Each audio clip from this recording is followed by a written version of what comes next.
Чому ви класнули на це відео? Тема цікава, прев'ю сподобалось, а можливо ви підписані і знаєте мене? Ну, саме головне, що ви самостійно зробили цей вибір. Чи ні? А що, як я скажу, що не ви обрали, що дивитись, а замість вас це зробив YouTube? Ви скажете, як це? Я ж сам нажав на те, що хочу. Ну, майже. Просто з 15 мільярдів доступних відео на Ютубі ви відкрили саме це. І не просто так. Бо зовсім скоро ви взагалі ніяк не будете обирати, що дивитися, і будете хавати те, що дають. Бо інтернет помре.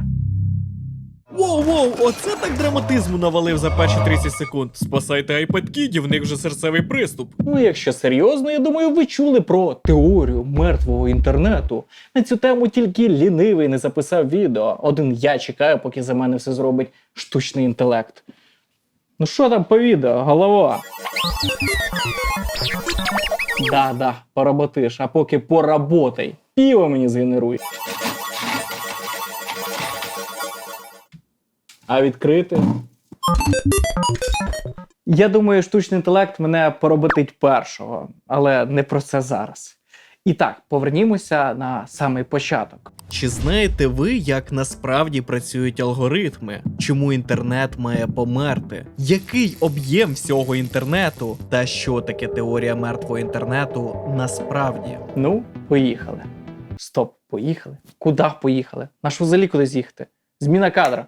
І так, теорія мертвого інтернету – це кріпіпаста часів молодості вашого діда-бумера. Тобто, якщо вам від 25 до 30, то в самий раз. Дуже часто її подають як «в неті не залишили живих людей, всі боти інтернету». Ну, типікал кріпіпаста, нічого більше. Думаєте? Ну, особисто мені після дослідження цієї теми різко захотілося піраміду Гордона купити. Але поки обійдуся ось цим.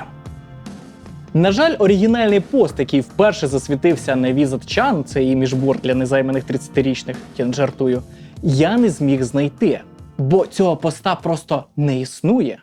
По факту, це не один хтось написав, а ряд анонімних челів, які просто вели дискусію на цю тему. А ось Ілюмінаті Пірате це все скомпілював і видав як великий пост, де пояснив основні тези. Інтернет став стерильним, контенту стає все менше. Нема що робити, що дивитись, читати. Багато самоповторення. Я бачив одні й ті ж фотографії, відповіді, які публікувалися знову і знову. Відсутність оригінального контенту, людська одержимість трендами, алгоритми замінюють справжній культурний продукт. Фейсбук і Твіттер – головний розсадник проблеми мертвого інтернету. За нами спостерігають і знають наші вподобання краще, ніж ми самі. Фальшиві люди, як NPC, дивний юзер, який був допитливий як дитина, але при цьому дуже вміло формулював свої думки. Боти в неті контролюють нас і наші думки. Інтернет вийшов з-під нашого контролю. Ми лише маріонетки.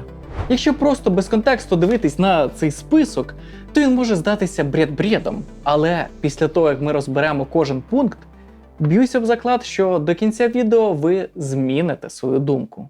Інтернет став стерильним, контенту стає менше.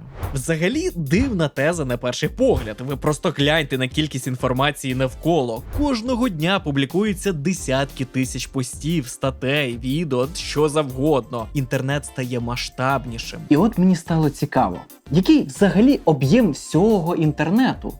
100 мільйонів гігабайт? Невже 100 мільярдів гігабайт? Трильйон! На жаль, достовірної інформації немає, але ж я не можу вас лишити з цим питанням просто так. Я знаю, ви всю ніч заснути не зможете, намагаючись візуалізувати масштаби інтернету. Коротше, є один менчик на Ютубі, який вирішив показати загальний обсяг зберігання даних у всьому світі. Якщо порахувати усі в світі диски, карти пам'яті, телефони, сервера і все, що має пам'ять, да хоч гіроскутери і ваші гачі іграшки, вийшло б 10 зетабайт. По об'єму всього-навсього тенісний корт. Щоправда, якщо вимірювати в ось таких SD-картах, якби в кожній вміщалось по 1 терабайту. Але якщо чесно, це не те, що мене цікавить. Який ж обсяг інтернету? На жаль, я не знайшов жодного відео чи інфографіки, яка б показала масштаб інтернету. Лишається повірити чату GPT, який каже, що станом на 2024 рік загальний обсяг даних в неті приблизно 120 зетабайт. Це 120 квадрильйонів гігабайт. Приблизно як всі піщинки в Єгипті, якби кожна могла б зберігати в собі 1 гігабайт. А ще є інфа, що в неті 1,8 мільярда веб-сторінок. Спробуй згадати, скільки за останній місяць ти відкрив сайтів чи апок. Давай рахувати разом. YouTube, TikTok, Instagram, Telegram, Вікіпедія. Google, це теж рахується як сторінка. Pornhub. ChatGPT, може Twitter. Все? Виходить, контенту дійсно стає менше, і ця теорія заговору стає реальнішою? Палка з двома кінцями. Інтернет реально став менший, бо Google, Meta, Apple, Microsoft, Amazon повністю підняли мережу під себе. І тепер всю потрібну інформацію ви можете знайти саме на їхніх площадках, і це вже ніяк не змінити. Типу, взагалі ніяк. Ну, а що ж з старими сайтами? Ті форуми, іміджборди, чи взагалі сайти епохи Web 1.0, де чисто одна гівка і букви, створені ентузіастами, які навряд комусь би щось продали. Я розумію, про що ви. Про гіперпосилання. Ось ця штука зробила революцію в інтернеті. Гіперпосилання – це буквально те, що зараз продовжує використовувати Вікіпедія. Ви собі читаєте і бачите, текст підсвітився. Переходите далі на іншу інфу. Інтернет став пов'язаним і безкінечним, могло так здатись. І що могло тут піти не так? Лінкрут або гниття посилань. Це інтернет-феномен, на якому із ряду причин помирає якесь посилання, через що може загинути ціла ланка різної інформації. І інколи кількість мертвих посилань доходить до 54% залежно від контексту. Це стало серйозною проблемою. Звісно, не для нас з вами, що там, YouTube, TikTok, похаваємо алгоритми, але для науковців це страшний сон. Приблизно 72% посилань з наукових публікацій стають недійсними протягом 10 років. І цим вміло користуються. Наукові дослідження, судові справи, журналістика – все фальсифікується і перекручується як завгодно. Але якщо чесно, ми вже на тому етапі, де вистачає лише заголовка, щоб повірити, бо 75% статей репоститься без їхнього прочитання. А знаєте, що найгарніше? Коли я шукав цю інфу, наткнувся на звичайну статтю з новинного сайту. І знаєте, на що вона посилається? Може, на офіційні джерела? Да, звісно, на такий же новосний сайт, на якому написана точно така ж стаття. Це дуже смішно. Навіщо взагалі якісь посилання? Чисто повір мені, брат, як то кажуть. Отже, виходить, проблема дійсно існує, але більшість інформації перенесено на інші платформи. Щоправда, та інформація, яка потрібна масам, а не щось нішеве. А так як ми з вами всі демократи, то ставимо з холодною головою першій тезі 50/50. Самоповторення, відсутність оригінального контенту та тренди. Воно все плавно перетікає з одного в інше, тому візьмемо як один пункт. І так, про що ви подумали, коли мова зайшла про самоповторення? Про просто безліч однакових відео на одну і ту ж тему, нагло вкрадені ідеї і повністю скопійовані один в когось іншого на таких чудових платформах, типу як TikTok. Це сарказм. Описане мною більше відноситься до трендів. А тут йде мова про більш конкретне, а саме... Увага! Вперше за X років сонячне затемнення! Ага, вперше і востаннє за 100 років. Тільки відбуваються вони ледь не по пару разів на рік. Так, а хто це тоді пише? На бордах помічені боти, які регулярно відновлюють старі треди. Так, з тими ж фото, текстом і відповідями, щоб оживляти активність. Так само і на Reddit. Я тільки відвернувся і ти знову. Нахуя ти це робиш? Так, звісно, боти – це круто, але й в газетах повторюється одна і та ж інформація. Вперше насувається пилова буря із Сахари. Такого граду влітку ще не було. Зафіксована рекордна спека чи мороз за останні 100 років. Та про що говорити? Коли я проводив в школі якісь свята, мені давали один і той ж сценарій, просто міняючи дату. Я це чула ще в тому році. Та не вигадуй, то новий віршик того школяра. У людей пам'ять ультракоротка, тому багато хто вирішує просто менше напрягатись, ніж зазвичай. Все одно people схаває. Отже, тут 50/50. Вроді би і боти є, ну і люди ліниві. А ось щодо відсутності оригінального контенту і трендів, тут вже цікавіше.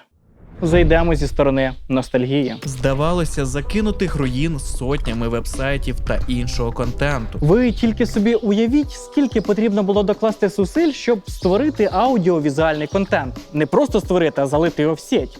В ранньому інтернеті люди нагадували неначе якихось зборище максималістів, які намагались перекричати один одного. І не просто перекричати, а доказати свій талант, свою цінність. Від перших інтернет-воїнів з їхніми рецензіями на фільми, ігри і так далі, до перших ютуберів. І це був їхній спосіб самовиразитися.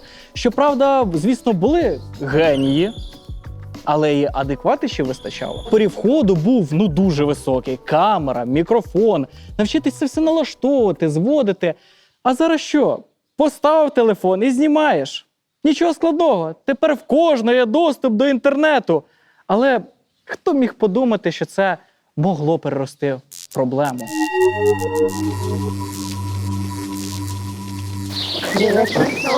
Де ти куртку взяв, чел?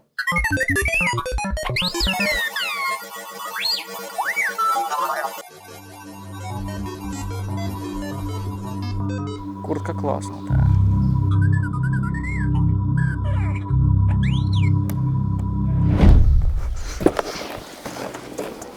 Відтепер я амбасадор бренду Турвір.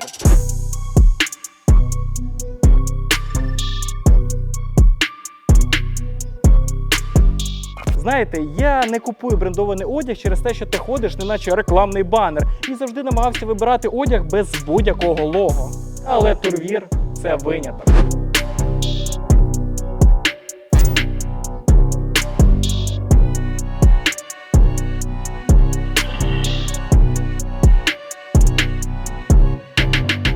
Виділяйся серед інших, іди в ногу з майбутнім. Замовляй одяг за промокодом KAI10 та отримай знижку. Посилання у описі.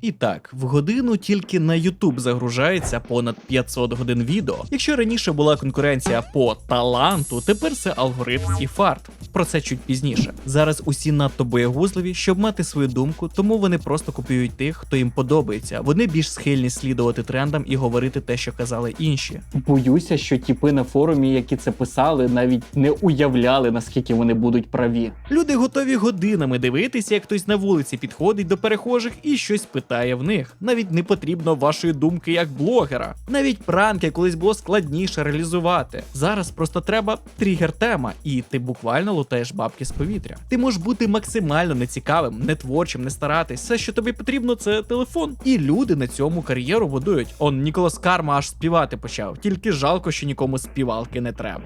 Зараз бути блогером дуже просто, якщо ти повторюєш за кимось. Колись за це стібали, зараз заохочують алгоритми.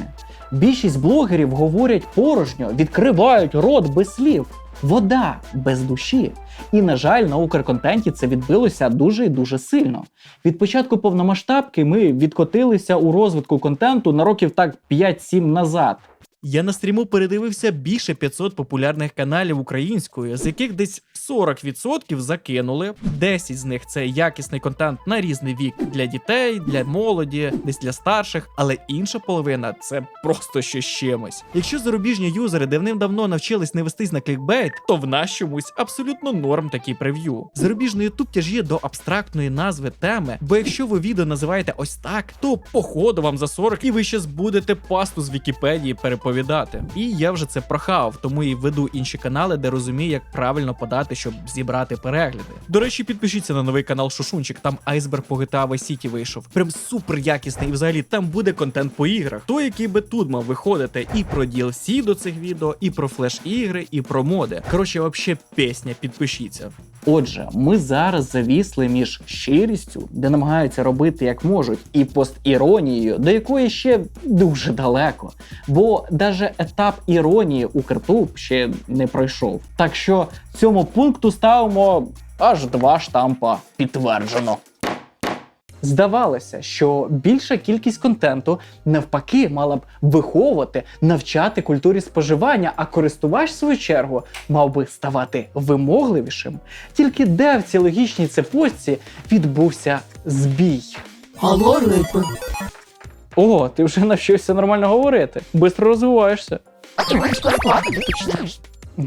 Добре, Майдуца, поки поскаче звідси. І так, прекрасний веб 2.0, якому виріс я і більшість глядачів свободою слова та вибором, допоки не з'являється DARPA. Це військове агентство США, яке ще в 1969 році запустило ARPANET – прямий прадід інтернету. Їхня ціль не була зробити свободу слова, а вивчати, як люди передають і сприймають інформацію. У 2003 році DARPA запускає проєкт LifeLog, який мав створити повну цифрову хронологію життя кожної людини, фіксуючи всі її дії, комунікацію, місцезнаходження і навіть фізичний стан. Офіційно цю інформацію планували використовувати для аналізу людських звичок, прогнозування поведінки та покращення цифрових асистентів. По суті ж, це була перша спроба тотального збору даних, щоб система знала тебе краще за тебе самого. Прямо як зараз, коли ти біля телефона пару разів кажеш «хочу купити намет» і вже через годину в рекламі бачиш намети. Звісно, людей це обурило, і вони виступили кардинально проти стеження за їхнім життям. До чого я це все розказав? Зараз зрозумієте. Після великого хейту DARPA закриває LifeLog, і буквально наступного дня виходить нова соцмережа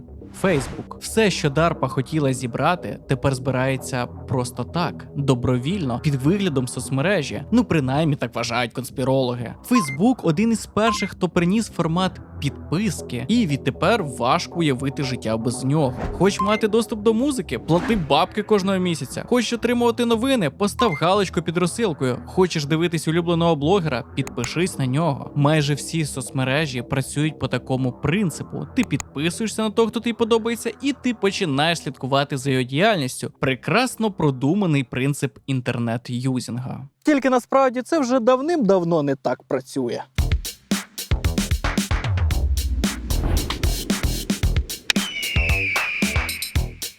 Що ти там стоїш, красуєшся? Ключ на 12 неси мені. Бігом. Брате, я думаю, вона тобі не поможе. Але я вчора на Васю автомеханіка підписався, він казав, що наступне відео буде про те, як колеса на машині міняти. Ну давай, неси того Васю, бо мені вже холодно. А Вася де? Звісно, ми можемо знайти в пошуку те, що нам потрібно, адже половина контенту навчальний. А щодо другої половини, творчої. Раніше як було? Показувались публікації відповідно до їх дати завантаження. Спочатку нові, потім старі. Але в 2010-х роках Facebook вирішив внедрити нову фічу, так званий рейтинг. І відтепер кожна публікація оцінювалася окремо. Пости показувалися певній категорії людей, навіть серед тих, які підписані. Але ж йобен-бобен, я підписався на людину, щоб слідкувати за кожним її дописом, а не декількома. Але компаніям насправді байдуже, що ти там хочеш і на кого підписався, адже час утримання на сайті значно виріс. І відтепер рекомендувались тільки цікаві дописи. Хто це визначав? Да сам алгоритм. І це тільки початок. Інші платформи побачили, як добре йдуть справи у Фейсбука і вирішили запозичити ідею. І відтепер будь-який контент змагається в лотереї алгоритмів. А поява Тіктоку так взагалі вбила поняття підписатися. Ну згадайте, як часто ви нажимаєте на цю кнопку. Відтепер ви не обираєте, що дивитися. Ви хаваєте те, що вам дають. Який цей кайпозер? Тіпа ти не дивишся тік-ток і взагалі підписники налаштували алгоритми так, що попадалась тільки корисна інфа. Ну, по-перше, пішов я вже давним-давно удалив TikTok.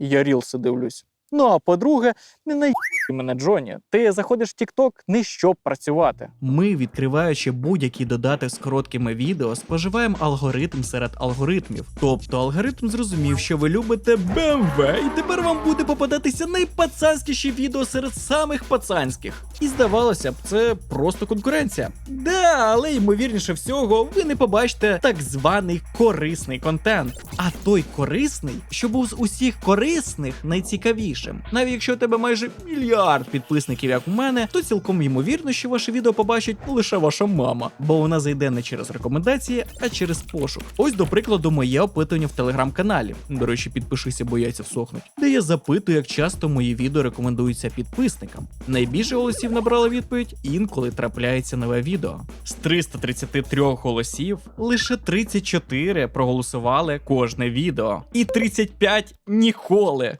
Я знав, що YouTube мене душить, але ж не настільки. Тобто, підписавшись на канал і хоч 10 разів натиснувши на той клятий дзвіночок, взагалі не факт, що вам прийде сповіщення про нове відео, якщо алгоритми вирішують, що воно недостатньо цікаве для вас.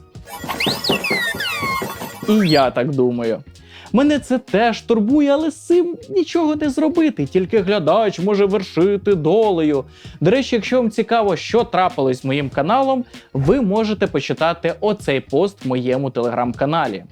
Але якщо коротко, то YouTube дуже сильно душить мій канал по ряду причин, і я вже давно з цим борюся. Мої відео не рекомендуються, і це ласт спроба вернути собі перегляди. І, можливо, ви бачите останнє відео на цьому каналі. Не жартую. Якщо вам подобається мій контент і ви хочете далі дивитися мої відео, допоможіть цьому каналу відродитися, а за це я обіцяю більше контенту. До речі, у мене сьогодні день народження! Ура! Фінансова підтримка, подарунки, звісно, круто. Але, чуваки, найкраще привітання – це комент, лайк, додивитися відео до останньої секунди і, звісно, репост всім, кому може бути цікавий такий контент. Форсіть, скидайте стрімерам, іншим блогерам, на огляди, подібне. Це займає буквально 2 хвилини вашого часу. Дякую тим, хто фінансово підтримує. Без вас я б вже давно загнувся з цим роботом. Приєднуйтеся до цих роботес, роботинь, роботів і ще інших іннів. Цілую і повертаємось до відео. Але срав я на проблему тих блогерів. Мені особисто теж було би байдуже, що дивитись. Я собі включив комп і хаваю, що дають. Але через умови, де нам як творцям контенту приходиться гачити самим собою, ми втрачаємо час не на ідею та її реалізацію, а запакування свого продукту в калову обгортку під назвою алгоритми. Щоб ви, не дай Боже, не скіпнули відео на першій хвилині. Саме тому перенасичення і величезна кількість контенту, замість того, щоб нас виховати як юзерів, навпаки, змушує деградувати. Помітьте, я навіть за брейнрот не згадав, хоча всі його ліплять до цієї теми. Якщо захочете, щоб я прям цікаво розжував за цей феномен, напишіть про це в коменти. Звісно, в алгоритмах є плюси. Безперечно. Ну, от як дати всім той кусочок пирога? Не показувати ж тільки останні відео, що загрузились на YouTube, а старі викидувати в помиї. Ну і банальна зручність. Навіщо витрачати час на пошук чогось під час відпочинку? Легше бути в позиції, коли, наприклад, в компанії за тебе вибирають, що дивитися, і ти такий, ну ок. Але алгоритми трішки перегибають палку, бо ця історія не закінчується відосиками чи постами в соцмережах. Тому ситуація з алгоритмами дійсно справдилась. І нас чекає майбутнє без нашого ж вибору. Підтверджено. І так, ми розібрали, що контент, що алгоритм дійсно мають проблеми. Але чи насправді компаніям настільки це вигідно з цим коротким алгоритмічним контентом? Вигідно тільки власникам платформ, а ось інші компанії теж страждають, як звичайні смертні. Бо і тепер реклама вкрай неефективна штука. Ну, спробуй в 30-секундний ролик впихнути рекламу і розказати при цьому щось своє. Тому TikTok почав заохочувати робити контент на 1+ хвилину, а потім взагалі додав функцію на 10+. Але щось не сильно допомогло, бо TikTok-юзерів привчили як цуценят. Та й навіть сама нативна реклама не допомогла би, бо 50% всієї реклами показується ботам. А мені норм вообще по кайфу. До речі, на нас якраз тримається ця теорія. Що ви взагалі знаєте про ботів? Ну, бо я знаю, що є боти-модери, наприклад. Помагають контролювати чат. Або боти в Діскорді, що можуть розважати, музику вмикати. Або боти кол-центрів. Національний контакт-центр. Це все так звані хороші боти. Останні, щоправда, не дуже. Коробочний, а в тебе є погані допельгангери? Мовчить. Окей, скажу за нього. спам-боти, які просто всюди, від пошти до коментарів в Телеграмі. Тільки публікуєте пост і одразу плюс один комент про заробіток в казіку чи «поіграй со мною». Боти, які викрадають аки, боти-накрутки і боти-провокатори. З цим безполезно боротися, він не перестане. Половина всього інтернет-трафіку – боти. Я зараз не жартую. Ось цифрам і полоскам на картинці ви більше вірите. Можете уявити, що кожен другий в неті – це бот. А я казав, пізна тобі кожаний. Фейсбук і Твіттер – платформи, які намагалися боротися з ботами, блокувати і відстежувати було важко, бо вони ставали все розумнішими і ще й робили трафік для платформ. Вони провокували юзерів на активі, і в якийсь момент соцмережі вирішили просто не боротися з ними. Більше того, тепер офіційно сказано, що боти будуть ведені компаніями. Не можеш побороти – просто приєднайся. Відтепер вони будуть мати свої сторінки, актив і навіть фото. Не починайте бити в тривогу. Насправді це будуть боти-помічники. Щоправда, вони мають доступ до всієї вашої інфи. Причому це офіційно кажуть. Але в сучасному світі про конфіденційність можете забути. А мать цих ботів-помічників – це бот Еліза. Олдскульний код з 60, який прикидався психотерапевтом, ловив ключові слова з твого тексту та повертав їх у стилі «А чому ти так відчуваєш?». Типу, звучало як діалог, але насправді там не було ніякого розуміння, просто шаблони і дзеркалення. Він був тупеньким, але люди залипали і думали, що говорять з реальною істотою. Ну і це розвинулось, бачите, до яких масштабів. А ось що стосується трафіку і активу, то не тільки в соцмережах ця проблема, а й в іграх. CS2 дуже любить хвалити своїм онлайном. Знову побили рекорд, каже Valve. Знову поїли калу і не можете пофіксити клятий ніж, який провалюється в перчатку, скажу я. Ну, інді-студія, що з них взяти. І не встигли потішитись розраби, як викачують пост-дослідження про те, що ледь не половина всіх гравців – це боти. Так, просто боти. Ой, яка ж цифра красива. 1 на 1 відтворює тобі підгорілку. Агресивний, який треба подалі від нього триматись. Так що так, Valve знає проблему, але не хоче це фіксити, тому що це трафік і щедро сипить кейсиками. Більше про це я залию у себе в телеграм-каналі. Так що так, боти всюди. Взагалі, всюди. Підійди сюди. Що хоч. Я, звичайно, неймовірний, але без правильного програмування трошки дротить. От, дідько, крутоника спінер, щоб відкатити до минулого оновлення. А ну зрули з компа!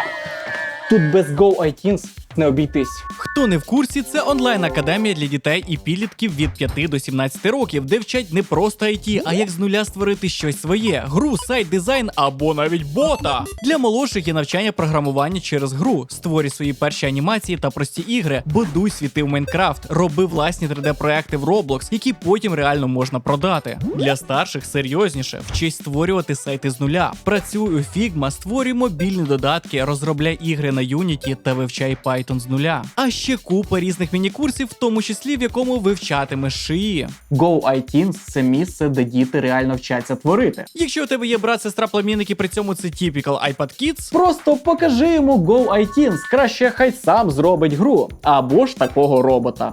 Посилання у описі. краще. Біп-біп-біп. Отже, тих ботів, що ми перелічили вище, немає прям що аж дуже погані. Ну, шкодять трошки, ладно. Але це ми просто поки не дійшли до ботів, які розпалюють ненависть. Так, і такі є. Коротка історія. Стрімер Destiny. Чел, який був у поліаморних стосунках, коли розійшовся з дівчиною, в неті його почали стібати. Саме це спровокувало його ближче подивитися на анонімів у Твіттері. Чувак присвятив цьому цілий стрім, де передивився купу акаунтів і не тільки. І він реально довів, що всі ці акаунти – це не справжні люди. This account, this guy, this is not a real account. Oh, look, and you can see on the pictures. Look, they do the thing where they'll post the same picture like over and over again. I'm not even sure if this person is real. Ornament arrested on trafficking charges. Oh, that's where the picture comes from. I don't think any of these are real. I don't think any of these people are real, okay? Якщо ви думаєте, що це десь там, за рубежом, то ой, як ви помиляєтесь. чули щось про російських ботів? Розслідування Вірет повідомляє, що компанія, відома як Doppelganger, використала понад 10 тисяч ботів у Твіттері, щоб за 8 годин розповсюдити понад 27 тисяч повідомлень з фейковими цитатами зірок для поширення антиукраїнської пропаганди. Мета визнала, що це була наймасштабніша бот-атака з боку Росії з 2017 року. Але по факту розвела ручками. Ну або ж інтернет-дослідницьке агентство Іра, підконтрольна Кремлю тролефабрика, ввела масштабну кампанію на соцмережах, спрямовану на просування Дональда Трампа та дискредитацію Гіларі Клінтон. Російські боти ретвітнули Трампа 500 000 раз перед виборами 2016 року. Те саме стосується і Брекзит у Британії, і виборів у Франції, Німеччині, Каталонії та, звісно, Україні. Зайдіть під будь-який пост Зеленського і повідкривайте профілі. Десь відсотків 70-80 закриті або пусті профілі. О, дивись, ТЦК знов когось пакують, людолови. А чого ж самі не воюють? Я, походу, тебе переключив режим мавпи. А ну присядь, дорогенький.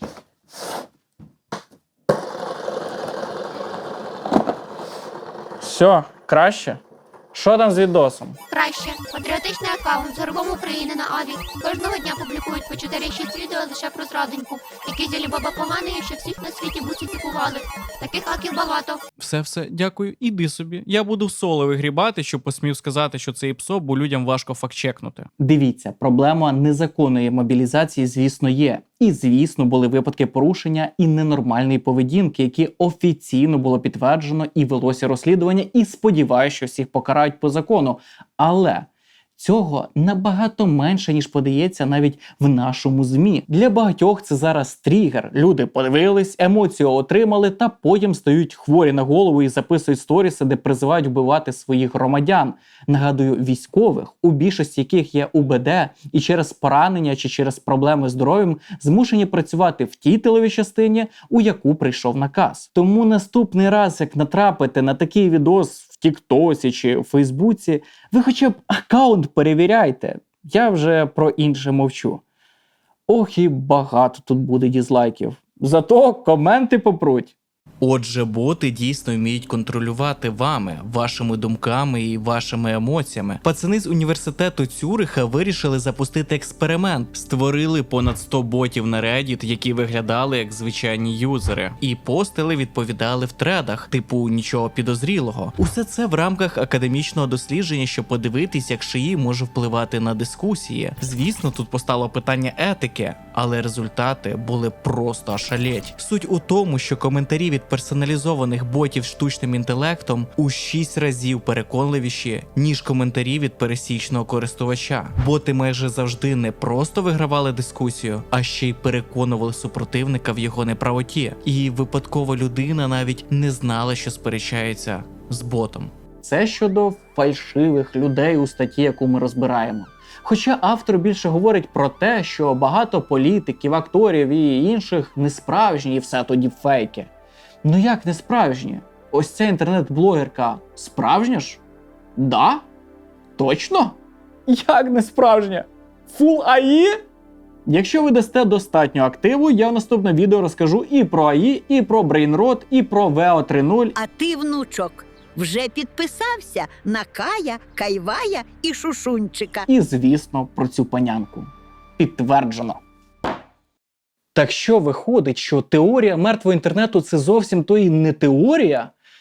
Ні, теорія. Яка б вона не була правдоподібною, але вона дуже гіперболізована. Ми насправді висмикнули деякі абзаци, які дійсно мають якесь підґрунтя, деякі так взагалі ледь не один в один справдились. Але це питання еволюції інтернету. Ми ще з вами розберемо, як він змінювався від епохи 1.0 і до сучасності. А у висновку лишається те, що інтернет справді помре.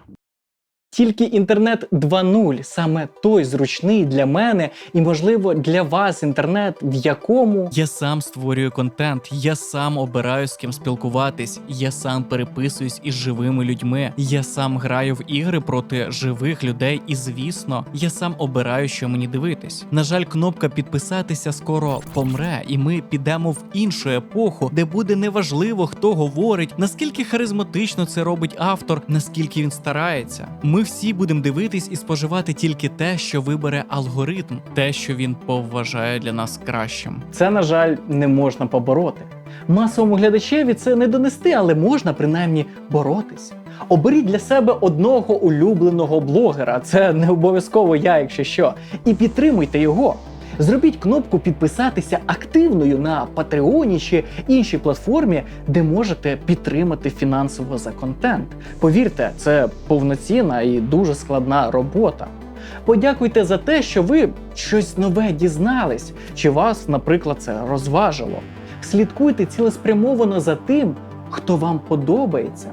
Підпишіться на його соцмережі, щоб знати, коли вийде відео. Не чекайте, допоки алгоритм вам підсуне. Людина може зробити щось грандіозне, що вам сподобається, а платформа вирішить, що вам таке не цікаво. Пишіть коментарі і відправляйте друзям, хоч так ви відтермінуєте смерть інтернету. Ніяк ти не відтермінуєш. Тепер я і є весь ваш всесвіт.